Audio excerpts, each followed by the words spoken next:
All right. Well, welcome back to the dispatch. Really excited to be sitting here with Chief Mike Snider from Lee Summit. Chief, welcome to the Pierce Dispatch. Well, thank you for having me Well, today. it's exciting to have you here. I understand you've been to Pierce before. Tell me a little bit about your experiences at Pierce so far. Yeah, so I've been coming to Pierce probably about 20 years since I've been in the administrative role in my current department as well as my former department, and really have just come to learn to love the processes that happen here. And coming here and watching the personnel work and seeing the amount of attention that they pay to the details to ensure that they're providing an apparatus for all of our personnel to the level that we need to serve our community is just absolutely amazing.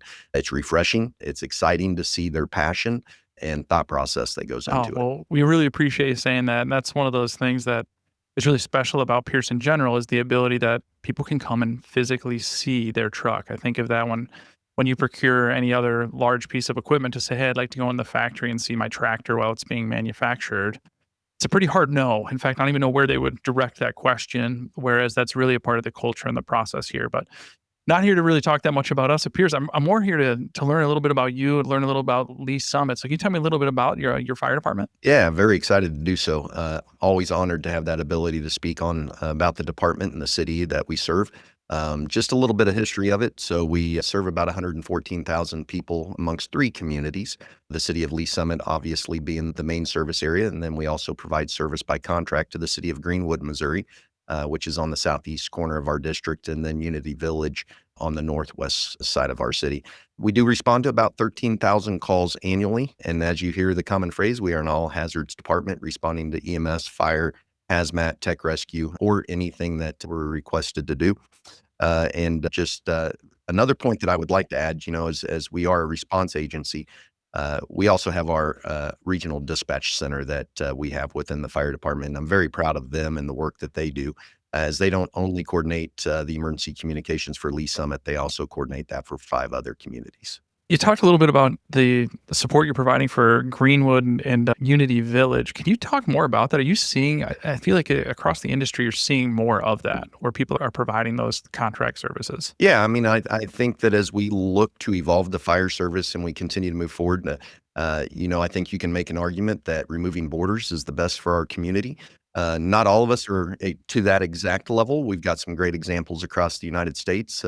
Currently, with the city of Lee Summit, we're providing those services by contract to those areas, but definitely would love to see continued regionalization and coordination of resources just to better serve and use the money of the taxpayers much better. What kind of pushes and pulls does that put into your world as the fire chief? I mean, I think certainly I'll ask you some questions about the apparatus, but I have to imagine that there's additional challenges, but also benefits of a more broader response. Most definitely. Anytime you're looking, like I said, my focus is to ensure that we're providing the best service I can to the city of Lee Summit and our contract agencies.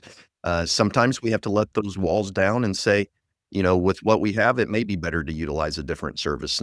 Today, we don't have any automatic aid agreements within our city itself.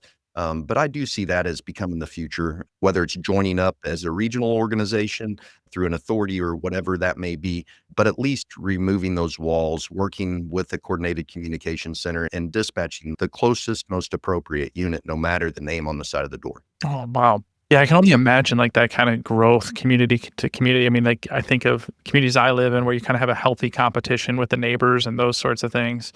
But there certainly is a crossover from a first response standpoint between our local agencies. But getting all that to work together has got to be a big complex from time to time. How does that impact apparatus procurement for you guys? And I'm going to fall back to what I said. Our focus is serving the city of Lee Summit and our contract agencies. But I do think there's room as we move through. Fire trucks are not getting any cheaper as the days go on. And to duplicate resources within miles of each other, I do feel like it's going to be better for us to consider what opportunities are out there so those resources aren't duplicated. We're providing the best bang for the buck, if you will, for our citizens and the taxpayers to ensure that we're providing the highest level of service. So how did you ultimately, I know you're here picking up some enforcers. How did you guys end up making the decision to pick up those and order those enforcer pumpers? Yeah, so we do have 9 enforcer pumpers on order, and that's an expansion of our current fleet. I didn't mention a little bit earlier, we have 7 fire stations. So we also have some aerial apparatus that we have deployed, and we also provide ALS transport. So we have ambulances as well. My focus in my career, when I came to Lee Summit, and I've always been in the greater Kansas City area, they had a great vehicle equipment replacement program that they'd established, and they were saving money as they purchased something to purchase the replacement within the life cycle of that apparatus. The positives of that is you're constantly engaged with the apparatus manufacturers and understanding what are the new innovations that are coming in line. And the negative of that is you have multiple styles of apparatus as you're moving as an employee of the organization, trying to, which apparatus am I on today for this call, so you know where equipment's located. So uh, definitely trying to standardize our fleet was a main focus of that, and that standardization not only benefits the employees themselves, the firefighters, it also benefits our maintenance staff, and just only having to house certain one product, one alternator, whatever those components may be. So we really tried to look down that path, and it was a great discussion with our city. Moving from purchasing one every couple of years to purchasing 9 all at once was a big leap of faith, but they definitely understood the direction that I was trying to take that. Well, that's a lot of confidence to go into to order 9 at once. And on behalf of all of our employees at Pierce, we really appreciate the confidence in our people. That truly means a lot because each of those different individuals, we don't take it for granted that we get to serve Lee Summit, and that's a big deal for us. I know Lee Summit spans a pretty diverse area. You mentioned urban, suburban, rural areas. How do these units meet those operational needs? Like you said, it is very much a diverse area, and I would probably call us more suburban. We have some small areas that have a lot of density and smaller roadways, et cetera, but we also have areas with country roads. And as we're looking at the apparatus, I'm going to just be very honest. I'm not a fire chief that says we need this specifically the way it is. What I say is it needs to have purpose. It needs to have knowledge of what we're gonna carry, where we're gonna carry it, and how we're gonna deploy it, and then design the truck that meets those needs for the community. Then you can get to the mechanical side of it, your tack force suspension with the different types of roadways and the ease on the firefighters and maneuvering, throughout all of those different terrains, et cetera. So not only from the apparatus design itself, but also, all the way through the mechanical aspects of it has really been the reason why we made the choice we did. And so is this choice a change for you? Like, have you I know some committees will come in and they'll say, "Hey, this is our previous specification. We're gonna make modifications based on the way that we previously did these." And then some folks will, similar to what you had described, say, "Here's the mission profile. Here's the specific elements that this needs to the boxes it needs to check. Let's start there." It may end up looking or feeling very similar to our previous specification or previous apparatus. But how do you go about that? I mean, is this a wholesale change with these 9 new rigs? Yeah, I'm gonna say some wholesale change, some different thought processes as we've gone through developing these. At the end of the day, like I said, my direction, if you will, for the staff was design what we need to carry out the mission that we have. And I just can't applaud them enough for the amount of work because, as you said in the past, we would take the most recent design and we would enhance it based on whatever innovations had occurred at the manufacturer at Pierce, and then try to enhance that vehicle. And unfortunately, you end up with multiple apparatus with different models and different equipment location because you have to embrace the technology updates as you get them. Otherwise, you're decades behind. Versus right now, we're making an apparatus purchase that's going to last 10 years. But I was very excited to see the way they handled our personnel handled this round of purchasing, and I think they're gonna see the benefits for themselves and the community moving forward. So what kind of specific features then did you end up settling on as you were going through that process that you said, "All right, here's the features that are going to be added to these," or we've stuck with to meet the needs of Lee Summit? Yeah, so standardizing the pumps, all of that across the fleet has been amazing. Standardizing just the mechanical equipment has been amazing for us. We did introduce some new stuff with this apparatus, the Haas alert and the emergency vehicle alert for all of our vehicles. So that I'm very, very excited to see that. We definitely included more camera capabilities within this one, whether it's a staff car, an ambulance, or a fire truck. I have been one that's always supported. If there's a safety feature, we better have it. And I think that was embraced this time, which we hadn't always done that. So what kind of equipment will these carry? Anything specific again to meet your needs? Yeah, so again, we're an all hazards department. We're operating out of 7 stations with 8 fire companies, and 3 of those are aerials that we have and utilize from those stations. But Very similar approach on every apparatus, and not only from the design aspect, but the equipment location, because, we're gonna manage our fleet through these vehicles. If one has more mileage on it, we're gonna rotate it around and move it into the other place just so we can ensure that we're managing that fleet better. But specific equipment is standardized across the fleet, whether that's extrication equipment or cross lays, EMS equipment on every apparatus. They're designed to handle each and every day-to-day incident that occurs, with also recognizing that if it's a larger incident, they're gonna get additional resources from within our community and beyond. So, really trying to handle those day-to-days, 90% of the calls, and have resources to get us to the next level until the next apparatus gets there. So I'm going to ask you a really challenging leadership question. So how many stations did you say you have? We have 7 stations today. Very excited. We purchased property for station number 8 within the last year. Okay, so 7 stations. You're picking up 9 units. I'm imagining that means 2 of these are going to get two trucks, or how are you dividing up where these things go? I mean, Yeah, so it's a great question. Great question. So obviously, we're trying to deploy our resources the best we can. So we have pumper and aerial coverage throughout the city. And our city is geographically challenged. I like to tell people it's 2 miles wide and 30 miles long. Slightly over exaggerating, but it really is a very long community. North to south is about a 20 to 25-minute drive, but you can get east to west much quicker than that. So we did get 9 apparatus. As you said, we have 7 stations. Our enforcer pumpers are gonna go in stations 1, stations 3, 4, 5, and 6, and then we have 2 mid-mount aerials from Pierce that we have at stations 2 and 3.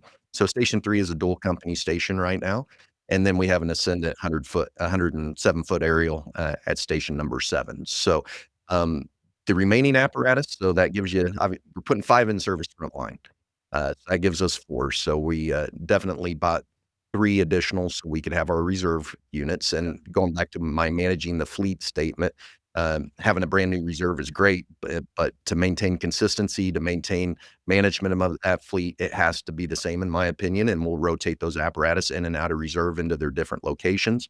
And then we actually bought an apparatus for the future station number 8, so we didn't have a purchase 3 to 4 years from now that would be different from this fleet. yeah, So same pump panel, same training. You I can get it. staff it up. I get it. Everybody's that's some good forethought. And again, we appreciate the confidence in us. Now, I was listening through that. It sounds like Station 2 is not getting one of these pumpers. Station 2 is currently How are you gonna handle that conversation, Chief? they don't wanna lose their mid-mount aerial that they have. Okay. So, we're very, very fortunate. Those are 23 models, I believe, 2023 models, so they're fairly new as well. Yeah, that's one of the ones when people go through it, I don't envy that position, but it's also really neat when you hear the customer. We take a lot of pride in that when they're saying, "Well, this one's gonna go to 2s or this one's gonna go to 5s, and we're gonna get this one," and you just love that competitiveness amongst everybody, but it puts people like you in a pretty tough spot sometimes. It does, and if you get an opportunity to go down and see the apparatus that we've designed, you'll notice that they have removable plates for the numbers on them.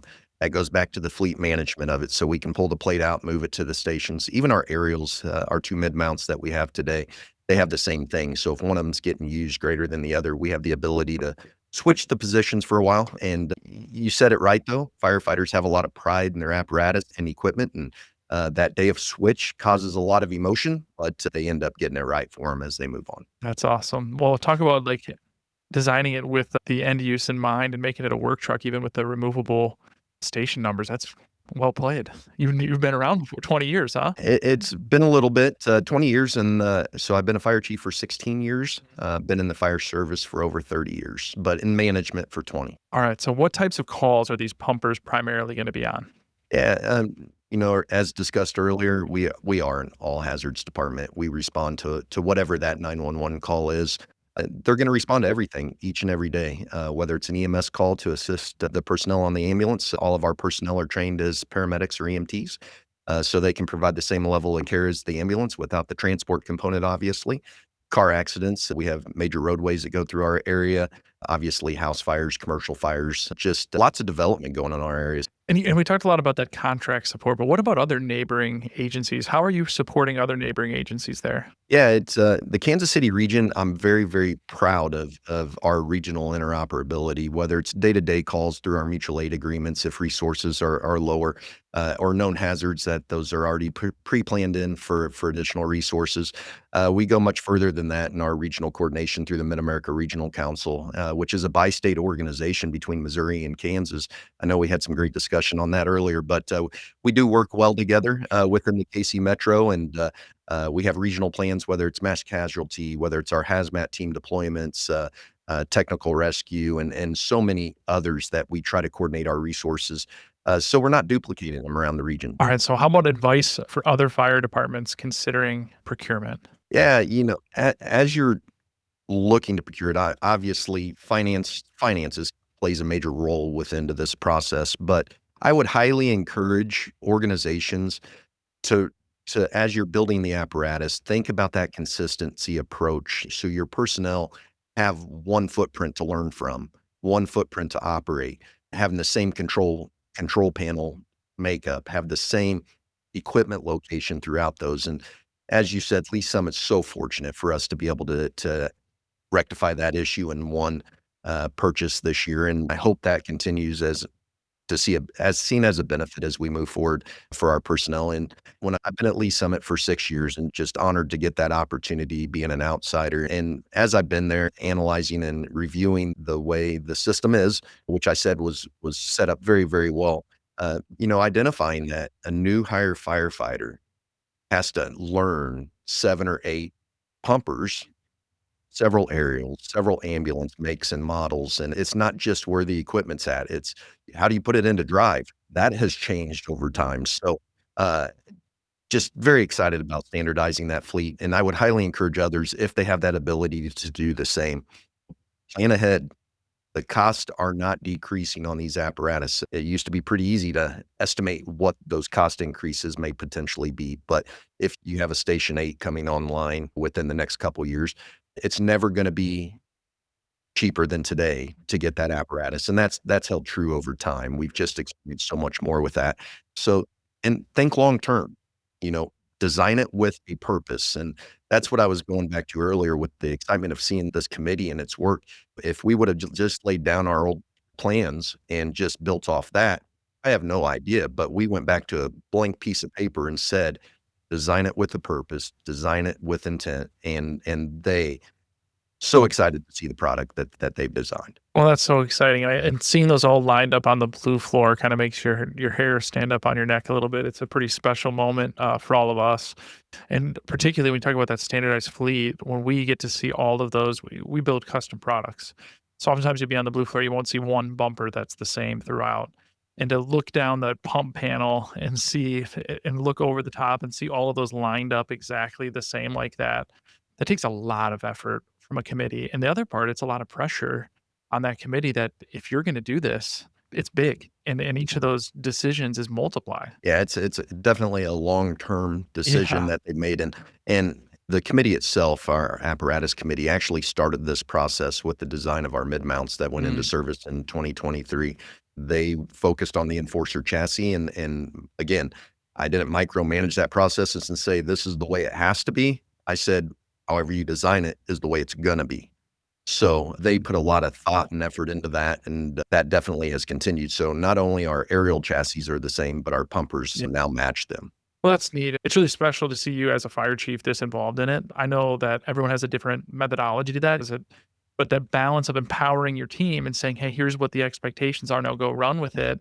I know that's huge, but also the element of, "Hey, I care enough to be here and I care enough to do these types of things." With the pushes and pulls on fire chiefs today and all the different places to be, you picked to be here today, and it really means a lot to us, and it means a lot to our employees to get to be here and spend time with you. I truly do appreciate that. And at the end of the day, we do face a lot of different Mhm. things in this role, and not many of them are as exciting as sitting here and getting to see the work of our personnel, firsthand. And it truly has been a blessing. I try to find something that's gonna re-energize me, and this has always been one of those things. It's getting down to where the rubber meets the road and the amount of work that they put into to ensure they're providing the highest level of service, and again, my job is to hopefully set the vision, and it's their job to continue that process to make sure that we can reach for that vision and continue to progress the department forward, and I've got to see that the last couple days. Well, thanks a ton, Chief. Thanks for your business. Really, thanks for your partnership in the industry and all your work at IAFC. And thanks a ton for joining us today on the dispatch. Well, I appreciate the opportunity and look forward to the next time as well.